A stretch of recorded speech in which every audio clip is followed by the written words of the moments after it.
if you have my app on your phone and you go to the US Open this year at Oakmont, when you walk through the gates, it's going to ping you and say, hey guys, it looks like you're at the US Open. You want to check in and earn? So now you have this gamified, engaging, I earn a badge for doing it. It's essentially wrapping your entire obsession around the game of golf into one ecosystem that hits you on the course while you're playing, on the course while you're practicing, off the course while you're being a fan, and it pulls it all into one everyday app.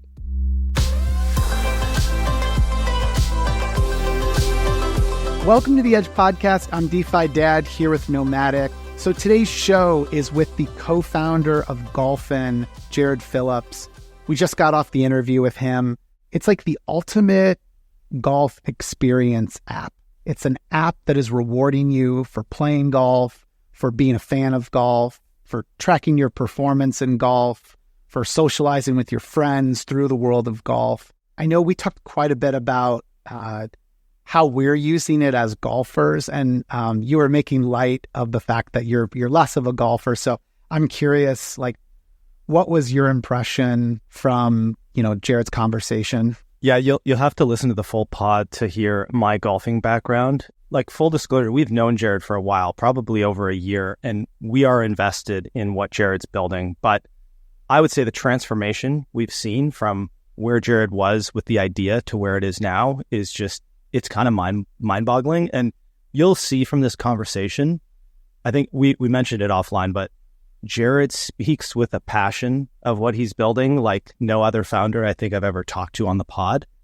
And that's because he chose to do this because he just loves golf, and he happens to love crypto as well. So he's just building something at the intersection of his passions. And another funny thing, Jared showed up with a way better podcast setup than either of us, and he has a voice that is made for radio. And I was just like, man, he's just showing us up at every level here. Yeah, if you're familiar with, there is an app called Whoop.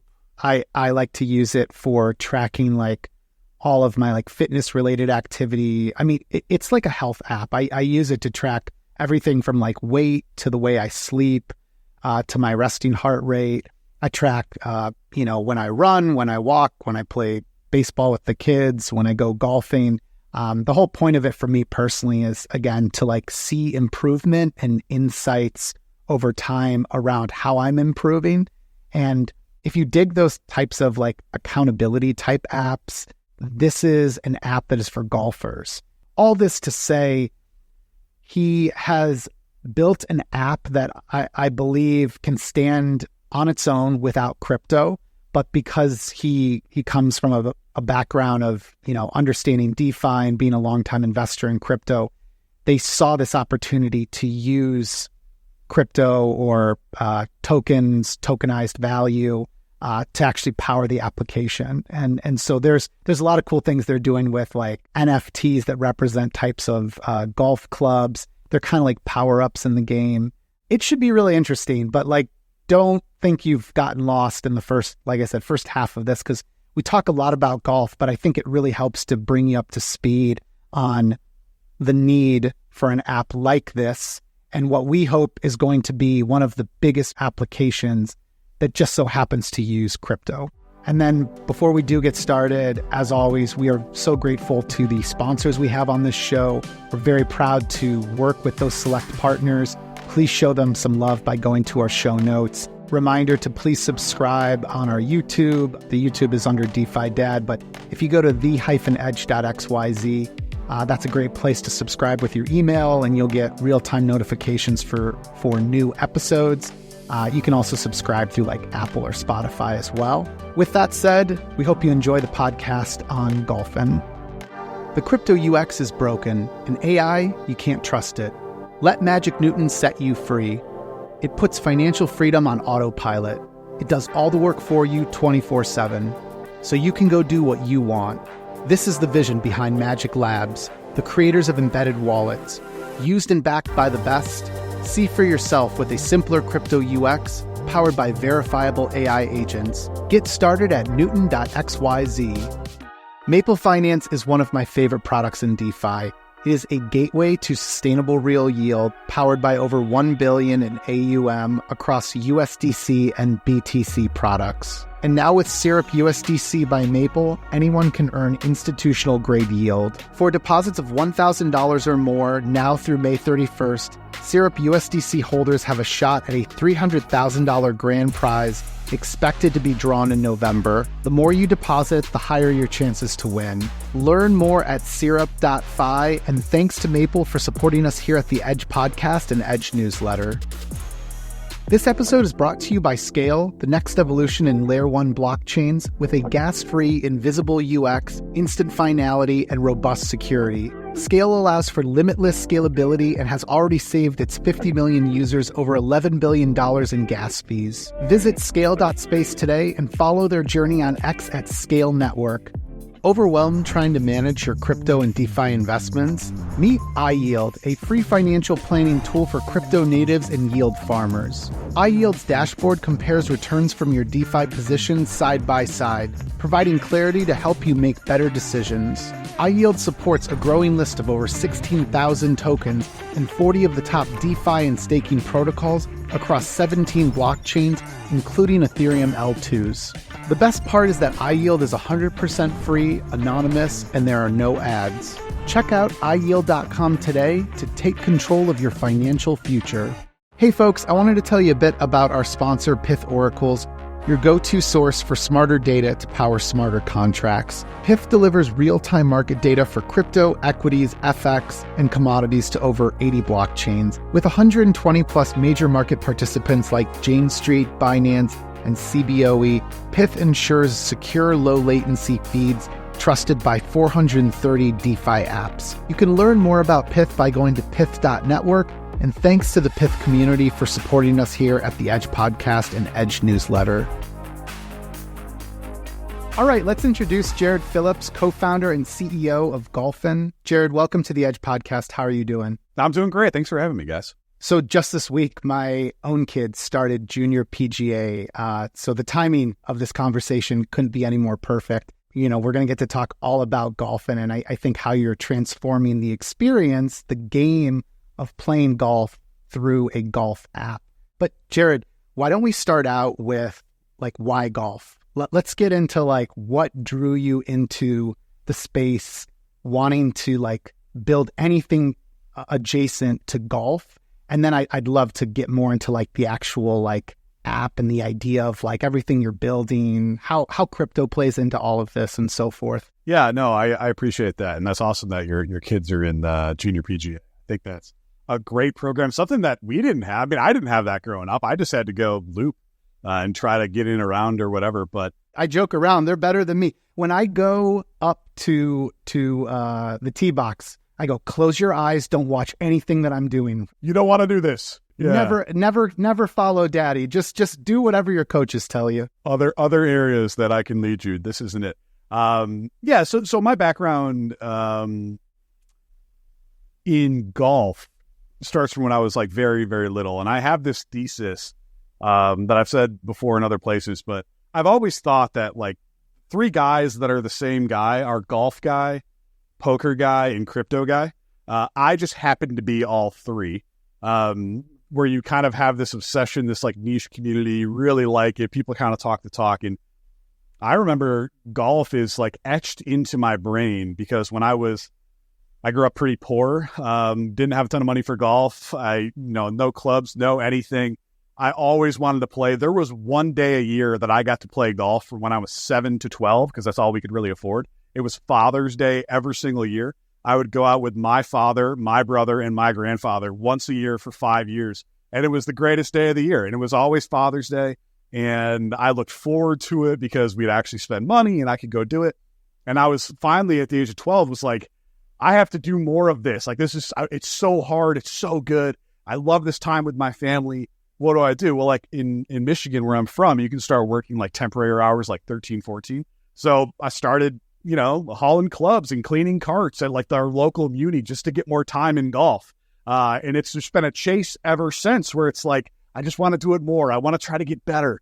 And so that's been in the back of my brain as a core memory with my family and my dad and my grandfather and always trying to improve in the game. And then getting into crypto when I did, and seeing, how crypto has been, in my view, a revolutionary thing that will change the world.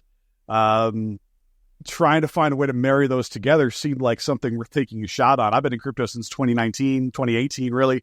And I watched people build for a long time. I invested in projects for a long time, and then finally found the thing where my passions all came together, and that was golf. As I was growing up, similar sort of story. Like we didn't golf, and I think a part of it was golf was viewed as like a sport that like the rich kids played. The kids that were golfing, they had parents that were members of a country club. It just wasn't as popular of a sport. And I think what's been remarkable about the world of golf is how it has really pushed for golf to be accessible to kids. Like my local public golf course that we golf at, they let our kids golf for free. Our kids are like really young kids. And so I can go out there, I pay the cart fees, I pay for myself to golf, 9, 18 holes. And it's just like a pure joy. And they're feeding the fire for us to like golf there more. And like, no doubt, we're probably most centered around baseball in my family.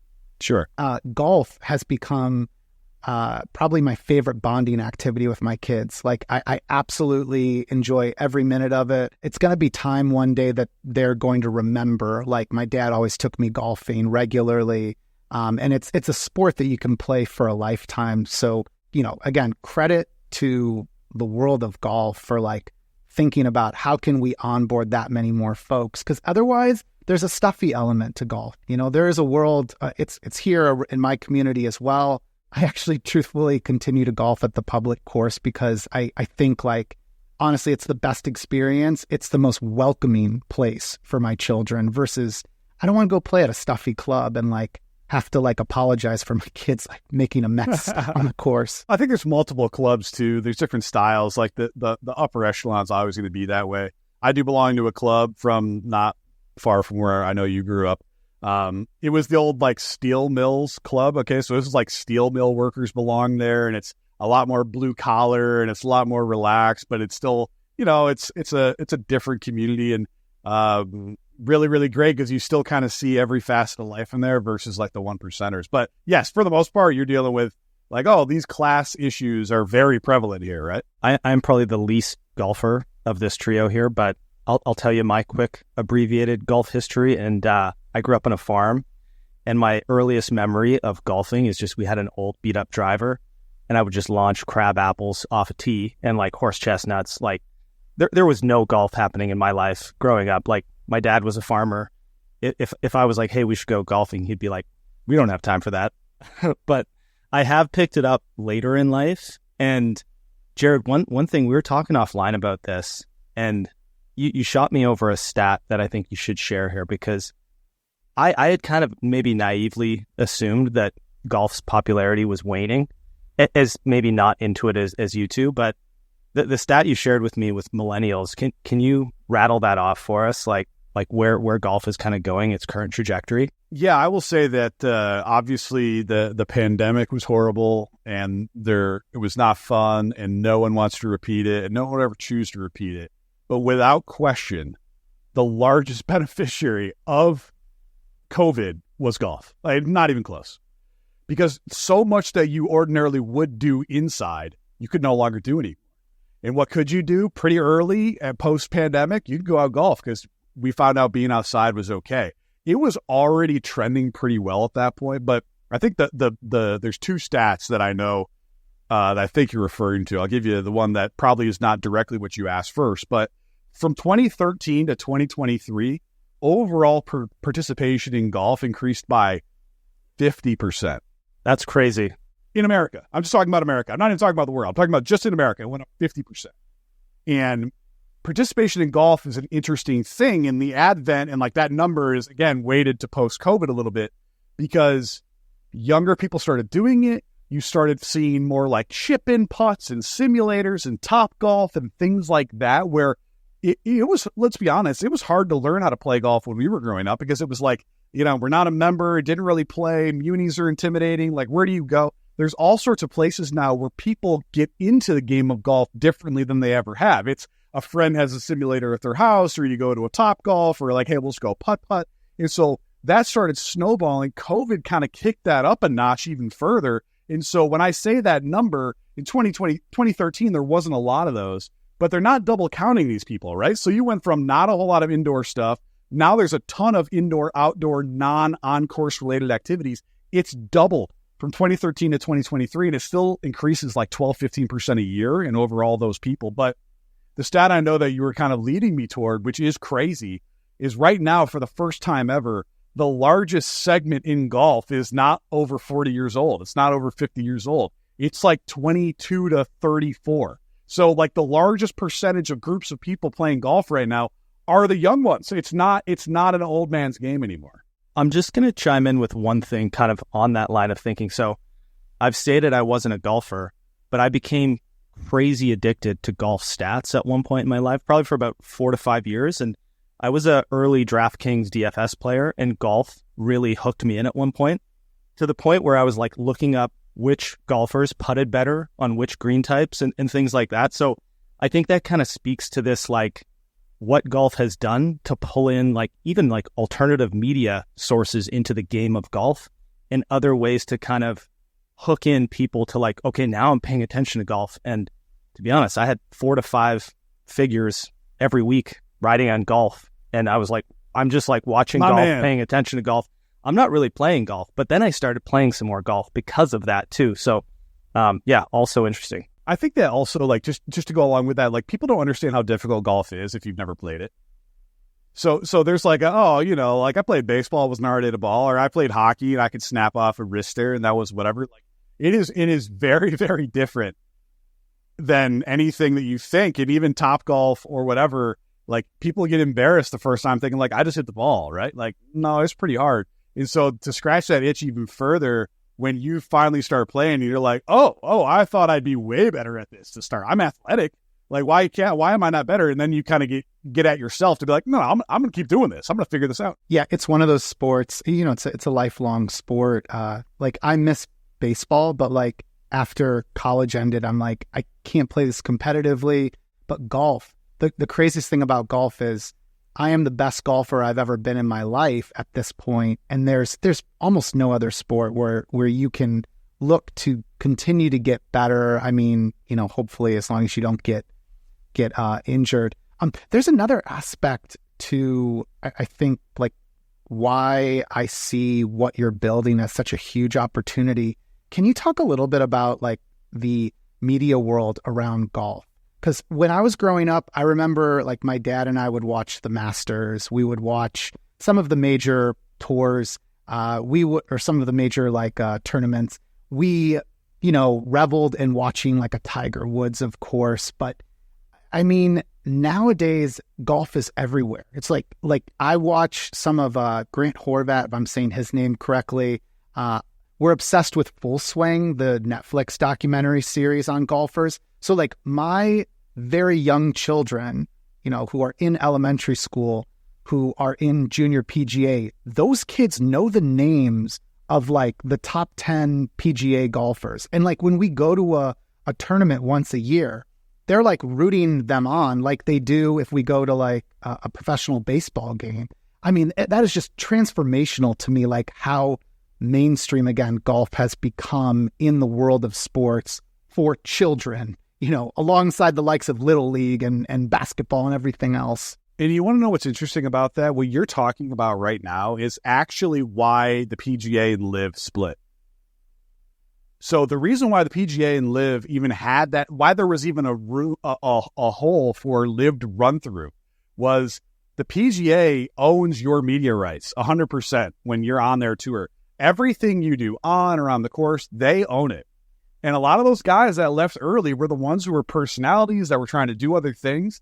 And it was restrictive to them because you had to go get the PGA Tour's approval to use your own stuff to even be able to run a YouTube series. Like Bryson, which obviously everyone knows he has the most popular golf YouTube channel in the world, could not have done that had he not left. I just want to call out for folks that are listening to this and you're like less acquainted with it. His name is Bryson DeChambeau. Maybe we can put a link to his YouTube in the show notes. Jared, can you give some context around this? Like, he's a top 5 golfer, and like, why is it so significant about, like, what's so significant about his media presence, his YouTube channel? What makes Bryson so unique in the world of golf? Yeah, he's actually like very, very engaging. And I remember I was a big Jim Rome guy back in the day, if you guys ever listen to sports talk radio. And like, there was this meme around Tiger Woods back in the day where it was like, hey, Tiger, you know, X, Y, and Z happened. What do you think? And his response was the same every time. And Jim Rome would have this clip. He would just a really robotic Tiger Woods that was like, the golf course looks good. My swing feels good. I like my chances, right? Like, he only ever said the same thing over and over again. And so Bryson is the absolute polar opposite of that. He's accessible. He is telling you about his life. He wants to tell you about his game. He's running contests with fans. I mean, he has one of the most successful YouTube channels in any category, let alone golf. And he's also a top 5 golfer in the world, winning championships and so on. So for someone who wanted to be open with the public, it was hard for him to do that at the PGA. And so, yeah, he went to LIV because he could still be a pro golfer, still participate in majors, and have this like social presence. But to your point about your kids and accessibility, like now since the LIV division happened, well, now the tour guys can do that. And they wouldn't have done it unless LIV had split. And so you're seeing more of the ad hoc content and doing stuff with Grant Horvat or, you know, Good or Bob Does Sports or whatever it is, where these guys can actually show their personality, and they want to, because Tiger Woods is like, he had one goal, and that was to win. He wanted to step on your throat to win, and he didn't care to talk about anybody. We all respected him for it, right? Like, when Rory won at the Masters, he was paired with Bryson in the final pairing. And there was a big thing about how Bryson was like, what was it like playing with Rory? And he's like, I don't know. He didn't say a word to me the entire time we were there.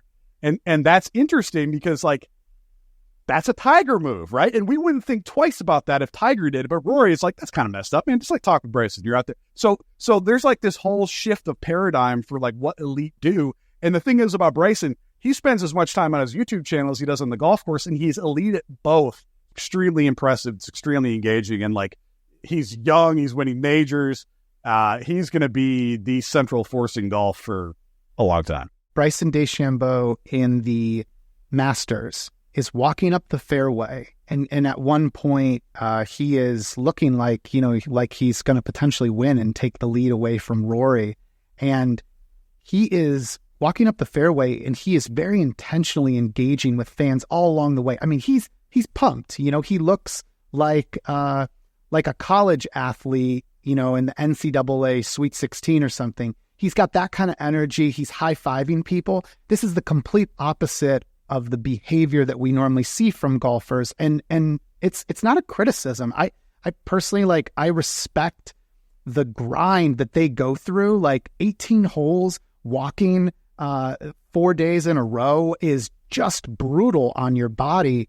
And they are hyper-focused. Like, Rory represents, I think, like the old guard. He still actually, he deserves more credit than that because he is such an incredible ambassador to golf. But Bryson, Bryson is Bryson. Like, that guy is, like, if you've got a little kid there watching, which there's lots of little kids at these tournaments, there's nothing more fulfilling or just, you know, joyful than to see the kids being able to interact with, like, you know, he's, like, again, a top 5 golfer in the world. So I think this is probably a good place, though, for us to shift into talking about the landscape of golf apps. By now, anyone listening is like, did I tune into the wrong podcast? What, is this the Golf Pod now?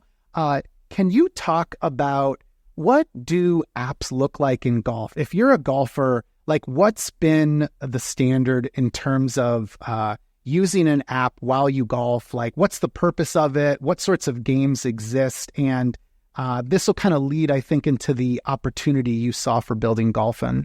Yeah, and believe it or not, I'm going to find a segue from what we were just talking about and the question you just asked, because what Tiger and the old guard and not being accessible is to Bryson is what old apps and old technology and old things are to GolfN. Okay, like, we are taking the previously accepted paradigm and we're changing it quite a bit.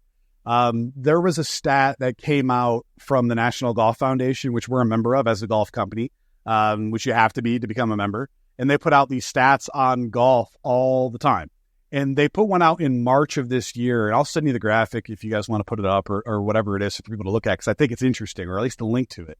And it was about like loyalty rewards and feeling recognized by brands in golf. Okay. And I'm going to give you a few stats before I tell you what this actual number is. But average golfer in a year spends between $2,500 and $10,000 a year. That's the average. Okay. And it's like 5 times more than any other hobby, except for maybe tennis. Tennis is close. Tennis is like 2 times more. And that's the demo you're talking about. Well, the stat was 77% of golfers feel unrecognized by brands in golf, meaning that we don't feel like we get any recognition versus someone who's never picked up a club in their life, because the golf companies just take and take and take from us, and they know we'll come back, and they don't give a shit. And that to me is a problem. And by the way, I am that consumer. I don't know if cussing's allowed on this podcast, so I'm going with it. You guys can edit it out if you want.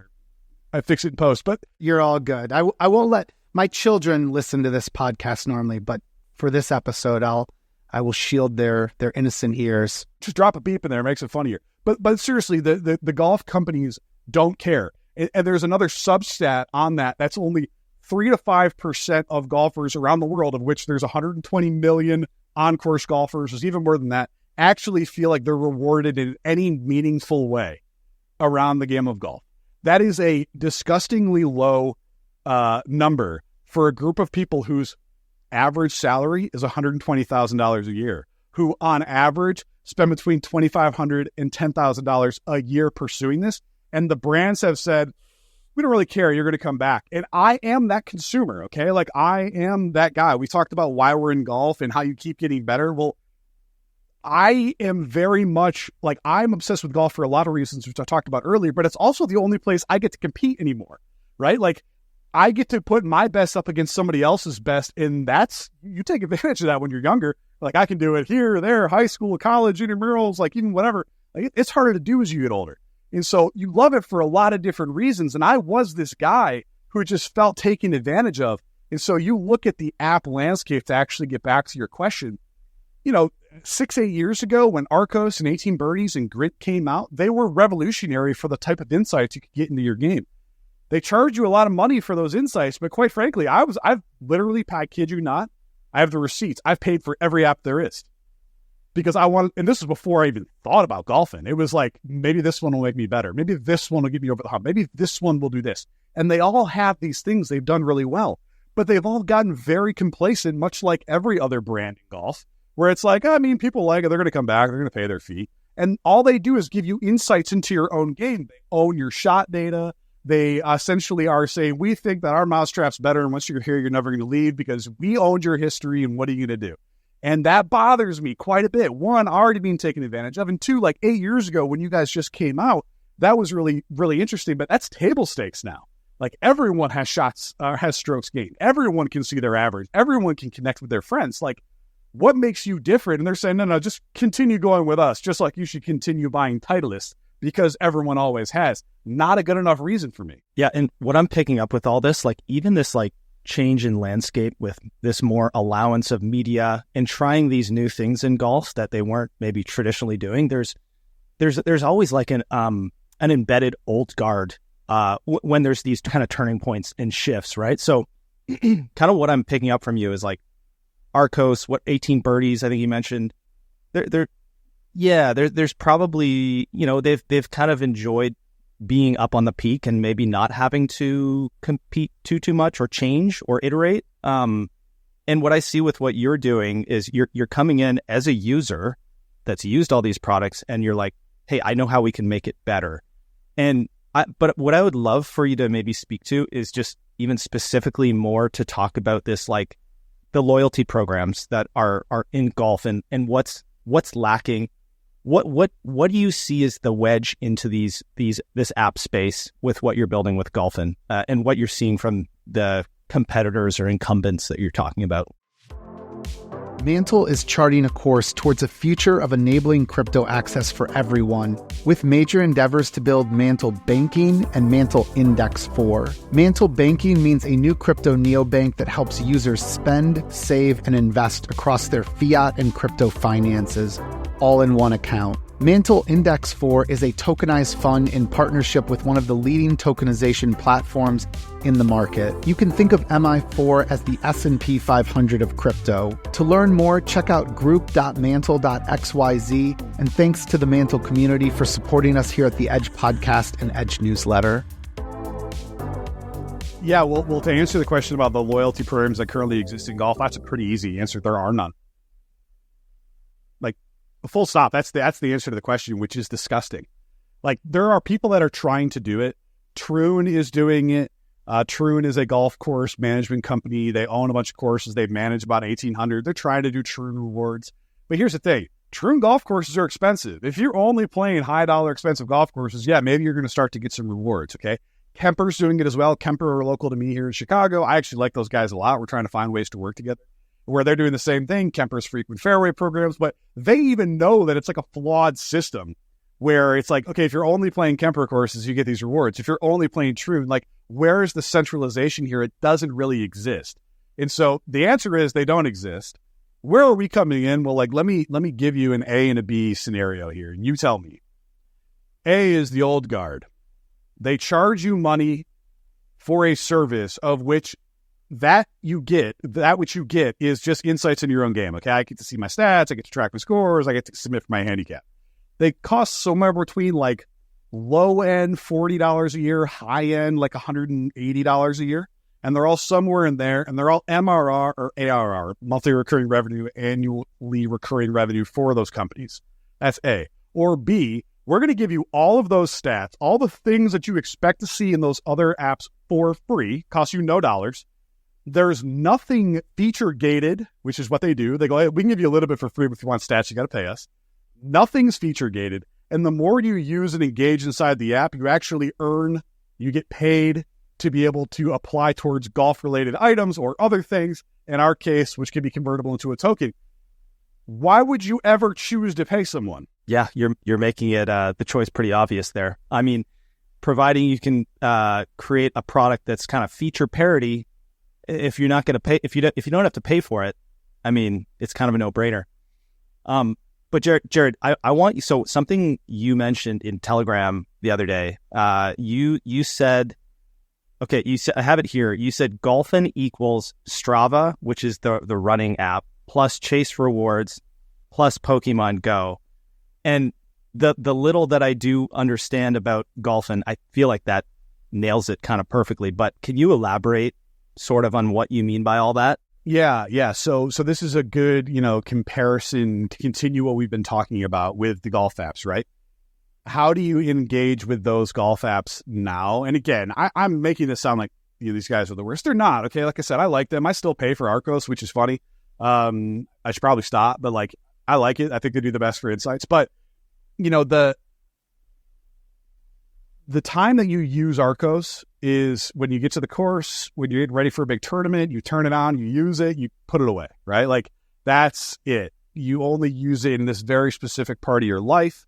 They don't do the socialization well. The Grint does that well. So the Grint has this piece where like if you and I are friends on there and you tee off, it's like, hey, DeFi Dad just teed off. Like you can follow his round, okay? And that's a pretty great feature that they have. And you can kind of engage and interact. Okay, we have that too. But what we're doing is essentially applying that Strava aspect into this as well, where people who are golfers are obsessed with golf. And I mean that in like the best and kindest way. I can say that because I'm one of them, right? Like when I see my friends going to hit at the range, I'm like, oh, I want to be there. Okay. Like when I know you're going to a PGA Tour Superstore, I'm like, can you look at this product for me? I want to know what it looks like. Tell me if it's as good as I think. You have all these different things that are in your brain that are kind of hard to get access to. And so we built this community feature, this leaderboard type feature of how you engage, interact with the game of golf. Like that's the Strava aspect of it. But even more so, everything stops around the golf course with the previous iteration of apps. Well, we're doing something that hasn't been built anywhere in the game of golf. It's not even close. And that is off-course gamification. Off-course gamification is truly what makes us that Pokemon Go Strava type where if you have my app on your phone and you go to the US Open this year at Oakmont, when you walk through the gates, it's going to ping you and say, hey guys, it looks like you're at the US Open, you want to check in and earn? You check in. Now you get a list of milestones. Hey, you can earn by going and achieving these things. Snap a picture, post. What happens with that? It's going on a timeline, this social timeline that you can see, your friends can see, but also some will be posted to the main timeline for other people to see too. So now you have this gamified, engaging, I earn a badge for doing it. It's essentially wrapping your entire obsession around the game of golf into one ecosystem that hits you on the course while you're playing, on the course while you're practicing, off the course while you're being a fan, and it pulls it all into one everyday app. Yeah, the part of this that was compelling to me when we first met, Jared, was that it's not an app that only rewards your gameplay. Because like that part of it, I don't want to skip over this too. I want to go like into like, there is an unbelievable unlock to competitors, people who they love the game of golf. But so most notably here, I want to talk then more about like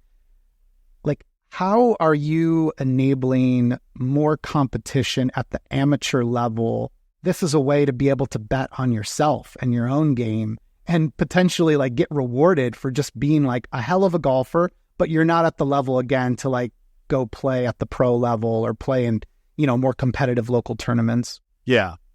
So it's a good question. And I think there's two different answers to that. And I'll try to get to both. But the first one is, have you guys ever used like an accountability fitness app? I'm nuts though. So I'm like, again, perfect prototype for this. I track all of my food to know like the calories and I track all of my exercise through Whoop. So I'm like obsessed with Whoop's seeing amazing. Progress there. So like if you love Whoop, again, this is like, you're going to be addicted to this. If you like my life fitness tracker, what is the thing? My Fitness Pal is what I use. Yeah, My Fitness Pal, Under Armour, yeah. Actually, My Fitness Pal is a funny business case. I don't want to go down that path, but they were literally like $18 million valuation, took off, sold for $500 million in like no time because of this unlock. Okay. So it's this accountability piece where if I'm checking in because I'm going to practice, my friends see that, okay, and I'm going to do it. And you go, well, Jared, just because they're doing that doesn't mean they're going to do it inside of the app. And this is kind of the key point, which hopefully snaps everything into view for you. What makes us different is we have a hack that no one else in this game, in this industry has, okay? Every single app has a way that you can put your clubs into the app where you can spend the time and fill out the manufacturer and the club and take a picture of it. But no one does it because there's no reason to. But if you do it inside of my app, you're going to get rewarded, okay? So how does that change behavior? So when you go to practice, are you always going to check in if it was a part of an app that didn't have a reward system? No, it's a pain in your ass not to do it. But if I check in and I'm getting points for doing it, now it becomes part of that habit loop, that habit cycle, and it makes you better, okay? So you're like, hey, I'm going to do that. Oh, now I see that DeFi dad practicing. Now I want to go practice because I know we're meeting up in a couple of weeks. Like, oh, we're connected on this app. And he's getting rewarded to do it too. He's earning when I'm not. Oh, I don't like that either, right? Like you want this sort of like the cyclical competitive nature from your friends. And the thing is, there was no reason to do that. What are you going to do? Show up to a range and text your boys like, hey, man, I'm here, put in the work, going to whip your ass on Sunday. Sorry, I did it again. I'm going to whip your butt on Sunday, right? Like, and you're just not going to do that. It's not how people work. But if it's just a function of me checking in, we're completely shifting that paradigm entirely. And so you're going to get that accountability piece, but then like, let's just go one step further. The other side of that equation and how you get better is the more you're engaging, the more you're earning. And let's be honest, like golf's an expensive sport. It's an expensive sport. Every year there's a new driver that apparently gets you 10% better and it adds 25 yards or it stops your spray or stops your miss. And you know what? I've had those conversations with my spouse and going, you know, the new driver is like $650, but you know, and what if you were earning towards that? Are you going to make this a part of your life now? Are you going to try to make this a thing that you're checking into because it's already prohibitively expensive and this makes it a little bit better? Like, yeah, so you have the accountability piece on one side where I'm going to get out there, I'm going to check in, you're going to see how I'm checking in, and we're all going to play together, and you'll see my scores being posted, you'll see me earning, but also like, you see me earning, I can now get the new equipment, now I can do these things, and it all comes full circle to where you just want to keep doing it more. Yeah, and you're tapping into this area that, you know, the Arcos or the 18 birdies of the world just can't go. And because you're tapping into incentives, and I won't pretend that crypto has mastered incentives or they've done it perfectly. They have not. But I'm seeing crypto get better at how to use incentives. And the power that you can unlock with crypto under the hood is vast. It is huge. And the thing you said maybe 10 minutes ago, where you were talking about the person that walks through, I think you said Oakmont PGA, and they get a little alert on their phone. US Open, yep. Yeah, they get a little alert on their phone, and they're immediately incentivized to engage right there at that point and share a picture. And the other thing you're unlocking here is this whole UGC element. And you know who's going to really like that? The PGA Tour. Because all of a sudden, the GolfN app has recruited thousands and hopefully hundreds of thousands and hopefully millions of people to start engaging with the sport of golf because they're incentivized to do so because it stands on crypto rails. And you start to like get an idea of how big the distribution of this type of thing can be good, like, or can go.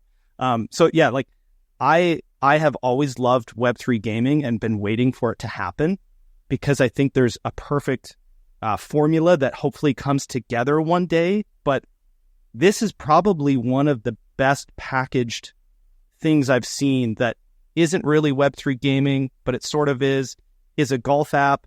You know, it's like it's hitting on that perfect sphere of like, or that Venn diagram of all those things coming together. So yeah, I think actually just right now it started to kind of come into, like you use that term, snap into view. Yeah, no, well said. Literally, interview over. That was it. No, like, that's exactly right. Okay, like I don't know if people truly understand how revolutionary this will be. I'm not even saying could be. I'm saying will be, because we have 500 people testing our app right now, and the behavior and the analytics we're getting from how they're engaging inside of the app is insane. Insane. Every advanced metric is filled in. Every score is posted. Every round is submitted with a review. We've already showed that little piece you were just talking about, Nomadic, is already in their brains. And they're going, no, I'm going to do this every time because it's in my best interest to do so, because there's no reason not to. That's not just something you can pick up. Like, what's the reason? Do you get an achievement badge for being like a pro poster on an app that doesn't care and you're just helping them out? Like, how about we share in this together? How about we work in this thing together? Because here's the dirtier secret about those apps we were talking about earlier. Not only do they charge you annually to use their app, do you think they're not monetizing your activity in data? You're paying them for the right for them to monetize what you're doing. Like, what? That, as a Web3 person, bothers me tremendously. And just as a consumer, bothers me anyway, right? And so what if, are we going to do the same things? Sure, we're going to do it in a respectful way. There's obviously opt-in and opt-outs and all the things you'd expect to see. But you and I are both sharing in that now. Not just me, or not just the company, or not just the people who own the token, right? Like, there are other things in here at play. Hey folks, I want to tell you about our sponsor, Gearbox, the protocol that reimagines on-chain lending. With Gearbox, you can access 10x credit across DeFi or lend for passive yields with single asset deposits and no impermanent loss. Users can access leverage to margin trade, stake, farm, and more. To learn more about Gearbox, go to gearbox.fi. Egg. A quite astonishing commodity. The cause of your desire. Egg. Which fills the inner void. Egg. Eggs are pretty epic, but you know what's more epic? Paying for them with crypto. Borrow, earn, and now pay with Moonwell. Say hello to Puffer Unify. Puffer Finance is expanding beyond native liquid restaking with new products such as Unify-based rollup and Unify Pre-Confirmations AVS. Unify is not just another L2. Unify is a based rollup, one that will solve L2 issues, such as slow withdrawals versus instant withdrawals with Puffer Unify. Puffer Unify is fast, capable of sub-second transactions. Unify also has boosted Puffer points, which means if you bridge assets, you earn boosted Puffer points and rewards from dApps on Unify. Puffer's core products mean a bright future for Ethereum. Learn more at puffer.fi. At the end of the day, you're creating a points program for every imaginable facet of someone's golf obsession. and then that points program, you're using Web3 rails, which like, it's funny, every time I say Web3 rails or crypto, even in relation to it, I cringe because I don't want to, but like I have to, of course, because this is a part of the compelling vision behind what you've built. But like, I only describe GolfN as like the like ultimate golf app that happens to allow you to, and forgive me, I might be like misframing this, but you know, eventually we'll be able to potentially, I think, cash that out into like an actual token. But for right now, I think about it specifically as like a rewards program, like my Southwest or JetBlue or Chase Rewards, you know, where I'm going to actually be able to get access to really, you know, amazing like golf gear. But this is probably a good place where we should start to talk about the actual like user journey. Can you just at a high level guide us through like, how would you get started with the app, and like, what are they like most excited to be filling out, or what sort of data do you think is the most interesting to look at as a user? Yeah. So the thing that I was alluding to a moment ago, and I'll get back to the journey and onboarding and how we've kind of pulled this off, because I think it's a pretty key part to the story. But to directly address what I alluded to a moment ago is, in all of these apps, your ability to like entering your score, putting in like, did I hit the fairway? Did I miss the fairway? How many penalty strokes did I have? How many putts did I have? Did I hit the green? Like, that can feel onerous as something where you're like, all right, I'll do it. And then you get like the outcomes at the end, but you have a bad round, or you're just going to a bar with your friends or whatever it is, like you end up not doing it. Okay. So what we're doing is like, there's incentive. You don't have to do that inside of the app, but if you do, you earn more. Okay. So what I was alluding to is like over 99% of people who have been using this are filling out every piece of advanced stats when they use our app, which is insane, because it's like, well, even if you don't realize that this is going to be better for your golf game, it will be better for your golf game, because your insights and activity will be more real versus you being like, that was a bad round, I'm not going to fill it in. Like, no, fill it in, because that's who you are as a golfer, right? Like, and that will help that. And the other things around like referring friends, does this activity, or checking in on here, or getting into this drop with this partnership we did with Bonk or Confi Pandas or whatever, like people are willing to do it because that whole incentive loop continues to work. But I think the bigger piece of this, and kind of where GolfN even started, was, can we do this without the first experience being write down this 16-word seed phrase? Because honestly, when I was talking with my co-founders, and I personally put up the money to start this to begin with, it was like, look, if that's what we feel we need to do, I'm out. I'm 100% out. I'm not interested in doing it. We can build the greatest product in the world. No one's going to care. So how do you abstract this away? How do you make it a seamless experience? And that's why I really feel that we're more like a Web 2.5 company, right? Like, where if you have a wallet, if you own our NFTs, which, by the way, the secondary trading market on is insane. We don't really make anything off that, but you should go look. It's nuts. People have a different experience inside of the app than someone who doesn't know anything about crypto. Right? Like, it's a parallel pathway where I'm going to meet you where you are versus force you to come to my point of view. And there's a way where we can educate you and move you into that if you want, but that's your choice. I'm not going to force you to do it. And it was getting that architecture down first, which made me go, okay, we can have something here, because the people that I golf with that are in their 50s and 60s aren't writing down a 16-word seed phrase when they download an app, right? They're just not going to do it. So it is abstracted away. It lives in a points-based system until you decide to convert into the other way, and then we hold your hand through it in a responsible and secure way. And I don't think this works if we didn't do it that way. Jared, something else I want to talk about is just these rewards themselves. So obviously there's a crypto element, there's a GolfN token, but there's this element of all of these vendors in the traditional golf world getting on board with this. So kind of curious, what's been the level of excitement or resistance when you're talking to these people? And like, what are these types of rewards that we can imagine? I guess you can probably get pretty imaginative with what you can do with this, but yeah, fill us in on just like, what do these other rewards look like? Yeah, so it's a good question. And I think that there's two phases to this.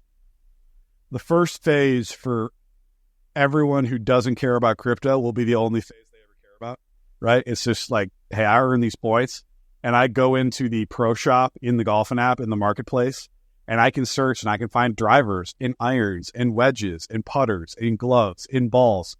And I can just take these points that I've earned and redeem them, and they show up at my house.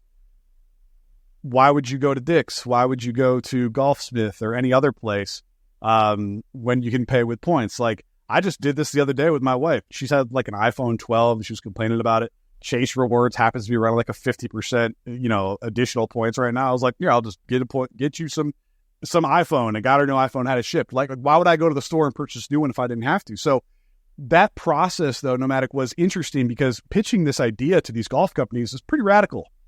Okay? Like, hey, we're going to do this, and people are going to earn points. They're going to create value inside of this ecosystem, and they're going to love doing it. They're going to enjoy the experience.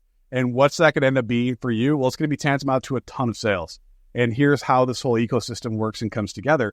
And initially, there was a lot of no's, right? Like the Titleists and Pings of the world were, show us when you've done more. Honestly, we own the whole market. We don't need you, was pretty much their answer. And I don't doubt them for that. They're coming around already, but that was a year ago, what we heard. But there were other brands and club manufacturers who are a little bit more innovative, that kind of see where the ball's going a little bit more because they're not resting on their laurels, who went, wait a minute, what can we do with this? And had to talk through how we're going to be engaging when we give away our sweepstakes, when we give away our prizes. We can feature your brand. We can show things that will get people's attention in a way that you've never been able to do before. And then if you don't win the prize, if you don't win the giveaway, well, there's people that expressed interest. And if those people opt into receiving communications from you, we can help you turn them into paying customers if you want. That's your choice. You're rewarded if you opt in, though. Right? So there's these things that started to kind of snap into view for people where it was like, oh, okay, I see. You're doing this differently. The best example that I have is like Pokemon Go really did crazy things for revenue generation in a non-traditional way. The thing that I always see if you Google or search about them was like in 2016 in an ad campaign they did with Starbucks, they made like $50 million. There's no Starbucks ads inside of Pokemon Go. What did they do? They drove you to go try to find the rare Pokemon at Starbucks. And while you were there, you bought a coffee or you bought a roll. And that generated that much money for them. And it's not like the users were like annoyed about the fact that they were going there to try to get the rare Pokemon. They were like, no, I'll go there because I want to do this. And like, yeah, I will have an espresso. Thank you very much. And that ended up being worth it. It's a more intelligent way to do things. And so when you laid this out, Nomadic, for people to say, let's reimagine this 50-year-old ecosystem and infrastructure you guys have built and kind of get with the times, if they gave us the time of day to listen, almost everybody said yes. I'm curious, how would a course today benefit from GolfN? Like, if they want to be more intentional, and let's assume this is like someone that manages and owns like hundreds or thousands of courses, but even maybe the small guy, like, because there was a story that we talked about quite a long time ago from like a user standpoint. Some of us, when we play, are quick. I'll go out and I've always got a cart. It's funny because I know the people that show up behind me always like, they'll roll their eyes because I've literally got a cart filled with a bunch of little kids and they're like, oh shit, this guy's going to like hold us up. And I'm like, I will finish 30 minutes before all of you because my kids tee off. I pick up the ball. We go, close enough to be able to chip and then putt, and we're done. And we're flying. We'll golf at least 9 holes in maybe an hour and 15 minutes. Like, we fly. If the course knows that, if the app knows that from the gameplay that I'm logging, I mean, that's a huge advantage to them to know that like this is someone who plays faster, so they can maximize like the amount of tee times that they have with folks like me. So I'm thinking today, I know that there's a lot being built out for the future, but whether you're a major owner of like golf courses or whether you're like a small guy, is there any like call to action for those folks to get in touch, or is there like a back end to the app that is made for those course owners and managers? Yeah, so there will be. And to answer like the short form question, right now, anybody who wants to partner us can reach out, gets into our comms team, filter through, make sure they're not scams. They get to me, have a conversation. Like the first people who said yes to us were Strict Sign Cleveland. And I swear to God, I'd get a tattoo because they kind of put us on the map to say, like, we believe in this. They're a huge brand and like we want to see where they're going. And I've been playing Mizunos and Miuras for years. And I'm a Strict Sign player now because they showed me that outreach, right? So, the thing that I would say is there's a lot of ways we can do this. We're looking for those partners that want to say yes. But here's the thing. Whether they're interested or not, it doesn't impact my business model, right? Like I can send people places, improve the model, whether or not someone else is involved. Because to the point of what you just said, there are gamified metrics inside of our app that are around, do you play faster than the course average? Do you play with friends? Do you play during off-peak hours? And you can kind of slot yourself into this profile where you earn more because of where and how you play or when and how you play. And so that's just natural. Like I don't play golf on the weekends, period. I don't have time, right? I have 2 small kids. I golf for business during the week or like a Friday afternoon round, and that's about it. And so like different people engage in different ways. And like that'll be very clear based on when you check into the app. And if you do that during off-peak hours and you play faster, you actually earn more points. So we actually will send you more points for doing those things. It's not a hard sell. That's why I said we were talking with Kemper. I was like, look, those Tuesday at 10 a.m. times you can't fill. We can help you with that. Like reach out and we'll find a way to just direct to say in your area when you look at earnings opportunities, oh, hey, double points at Harborside and Southside Chicago, right? Like, or whatever it may be. There's a lot of ways that this can work. But thankfully, the way that we built it, like I don't need it. I don't need them for this to work. I just think it'd be silly of them to not reach out. Yes, especially if they start to see some of the traction and data, and you can kind of come back to them and point to them and be like, well, look, here's how people have been interacting with your course. Do you want to be more intentional about this relationship? Because here's what we can do for you. Jared, one thing I want to talk to you, like, obviously this is a crypto podcast, so I want to just get a little layer deeper on that element. Something we talked about a while back that I thought was really cool. I don't know if this is still the current, in the current implementation, but all of these little clubs are NFTs. And when somebody opens the app, say they're not a crypto person, they select clubs to play for that round. On the back end, these are NFTs connected to people that own them.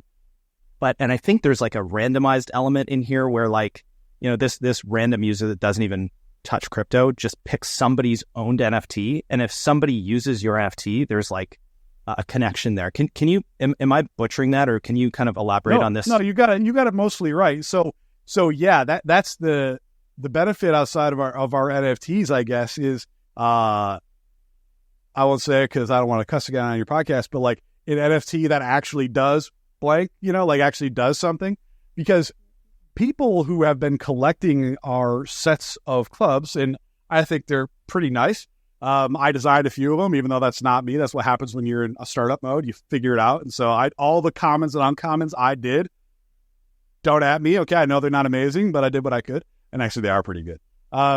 So when you've been collecting our NFTs, completing sets inside of our collectors portal, which, by the way, I've told Kalos this from Parallel. We ripped it straight off Parallel.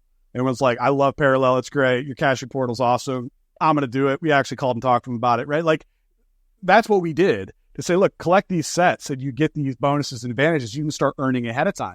But the other piece of it is the longer you've been caching our sets, the greater your level increases. For every level that increases, your odds of your NFTs being rented increases by that factor, okay? So if you've been caching for 10 months, you have a 10-time greater chance than someone who just owns the NFTs to do it. And you have this ecosystem that kind of plays inside of itself. But yes, when you play and you rent clubs, it just is a random selection based off all the odds of our entire collection. And whoever's clubs get rented, it just shows up. Like they just get points immediately. You don't have to do anything. And it automatically facilitates that rental process where your NFTs actually do something. So is it best to think about these collectible digital golf cards, call them a collectible golf card? Is it best to think about them as like a booster for like the points that you're earning in the app? Yeah, the way that I explain it when I am talking to non-crypto people is like they're in-game power-ups. So like in-game power-ups that you could acquire, and I've had some Web2 people that like had me walking through so they could buy it. But that's what the membership and the monetization is inside of the app, to go, look, you can earn at a base rate, not doing anything. You can earn digital golf balls that allow you to earn more. You can buy digital golf balls. But then when you start to understand how the system works, that's where these memberships come in. By the way, we have $25,000 in memberships pre-bought already, which is insane. Really, really good indicator from people that have nothing to do with crypto. And what ends up happening is you go, okay, I'm going to buy this green membership. That allows you to rent a card, and white gets you more, and silver is better, and then, gold, and then diamond. And so it essentially allows you to unlock greater earnings, and it allows people in our community to get hooked up more. But yeah, they do. It's like the main thing that impacts earnings are the types of cards that you have. Yeah. Okay, Jared, talking about all this, you mentioned there's like 500 people using a beta right now, but when can more people get this in their hands? Like where are you in development right now for, more mainstream adoption here? Yeah. Thanks for asking. It's very good timing. I didn't know this was going to happen when we picked this day. We actually just submitted to the App Store today. So earlier today, submitted to the App Store. Things have gotten slightly easier on the App Store now with that big legislation change of that, that they can't stop you from doing things that are crypto adjacent anymore. Thank God. That makes life a lot easier. So we just submitted today. By the time this is being seen, it's, God willing, going to be on the App Store. So GolfN app, the GolfN app, you'll see it. And obviously, we'll give you guys a link you can put below or in the show notes for people to go check it out. But the V1 version of the app should be out now, and I hope you guys can go grab it and take a look. And with that, a whole new role of sweepstakes and things that come along with it. So I think you had seen before, I know you had tweeted or talked about it, DeFi Dad, about, our trip to Ireland. Obviously, that went great. It was 600,000 entries is what we got into that. And so we're kicking off with a new trip to Hamilton Farms in Bayonne in New York City when the app launches. So if you don't know golf, that might not mean anything, but imagine golfing across the water from Manhattan and doing something crazy at 2 world-class golf courses, which is going to be coming out soon. So the thing that when Nomadic had asked me earlier about what you can do with your points, well, one of them is certainly redeem for clubs and balls and those things, but I kind of skipped over the sweepstakes. We're running sweepstakes constantly where you can win signed memorabilia or crazy trips. We gave away a $4,000 bottle of Pappy Van Winkle. So those are all running. And just a little peek behind the legal curtain that I have to deal with every day. The way that sweepstakes work is if you're just a member of GolfN, you get 1 free entry. That's it. You get 1 right away. The more you earn, you can add in more. But download the app, try to win. If you just like to go cool places and do cool things, you got 1 shot. Jared, before we wrap up, anything else that you are just super excited about in the roadmap? Anything else the app is just going live. So the most important thing will be for folks to download it. You have to remind us, is it both an iOS and Android? And then what's next? What's maybe the next major milestone that you would call attention to in the roadmap? Yeah. Good question. And I know my Android fans are going to be a little bit disappointed. It's not far behind. It's maybe 2-3 weeks behind. And then it'll be following out. We developed in React Native, so you can customize to each platform fairly easily.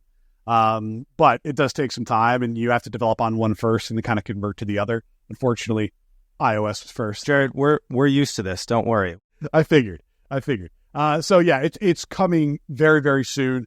Hopefully within, like I said, 2-3 weeks, we'll be on Google Play Store. You don't have anywhere near as many issues submitting there as you do on the App Store. So, that will be a submit and it's up. I'll be sure to let you guys know and we'll get that link out. But as far as the roadmap goes, this is something that I know is very important to a lot of people. And there's actually something pretty cool about the app that actually will be in the version that that was just pushed, and you'll actually see earlier DeFi that there is an interactive roadmap for exactly what's coming next, what features, the timing for it, all the way from, we mentioned off-course gamification, which is going to events, but think of this as like Yelp for golf, where like if you want to be a partner of ours and you run a golf shop, then submit, we'll put you up there. You can kind of come claim your store. You can create incentives for people in your area. You can do all these things where everybody around you can come interact with you. And that to me is very empowering to small businesses, to people in your area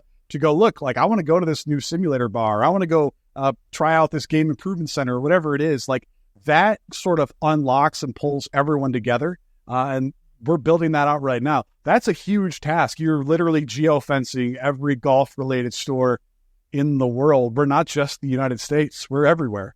But that's what the dev team is working on really hard. And I think when people open up their phone and see a map with a bunch of different pins and icons that say, oh my gosh, look at all these things I can do, from putt-putt with my kids to instructional lessons to simulator, all these ways for me to go check in and engage with the game of golf. Like that to me is us absolutely shifting the paradigm of what people do when they golf. And that's a hell of a thing. That's what has me excited. Jared, everybody's waiting for GTA 6, but you're building the GTA 6 for golf, I think. Kind of. Can you believe we got this before GTA 6? Minus the violence, hopefully. Yeah, exactly. So look, there's a lot of that. There's achievements that are coming. And again, this is more golf nerd stuff. And by the way, I previously had come to the conclusion I couldn't do these as NFTs, but now I'm going to because the App Store is relaxed. You get achievements like, hey, I play the top 10 courses in Illinois. Well, you get an achievement badge, which we had designed by a famous golf artist. I literally had all 50 states, every major golf country in the world, all their provinces, all designed by this person, where these can actually be awarded to you with a date, and assuming the App Store doesn't reverse its function, minted to you as an NFT for your personal achievements. My favorite part of this is that, again, I think you lead with like all of the fun of using this app, and then it benefits from, you know, the crypto rails. And I mean, this has been prophesied for years.